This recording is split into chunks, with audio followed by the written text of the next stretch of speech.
সাধারণ মানুষের কথা মাথায় রেখে আসানসোল পৌর নিগমের পক্ষ থেকে নাইট সার্ভিস বাস পরিষেবা দেওয়া হবে বলে জানালেন আসানসোল পৌর নিগমের মেয়র বিধান উপাধ্যায়।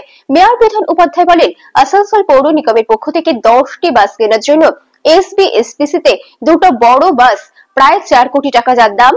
বাসগুলো এলে আসানসোল নাইট সার্ভিস বাস পরিষেবা চালু করা হবে শহরে বলে জানান। আমরা কিছু কিছু জায়গায় মানুষের কাছ থেকে কথা বলার পর মানুষ অনেকে আমাকে জানিয়েছিলেন যে আসানসোলের ভেতরে নাইট সার্ভিস নেই, বাসের ব্যবস্থা নেই।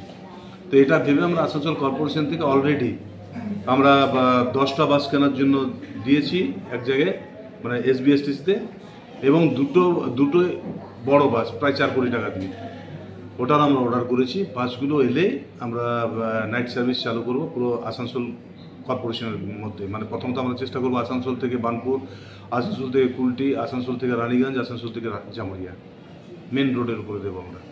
এটা কটা সারা রাত চলবে? সারা রাত। যদি সন্ধ্যায় 6টার সময় শুরু করি তো সকাল 6টা পর্যন্ত তাদের ডিউটি।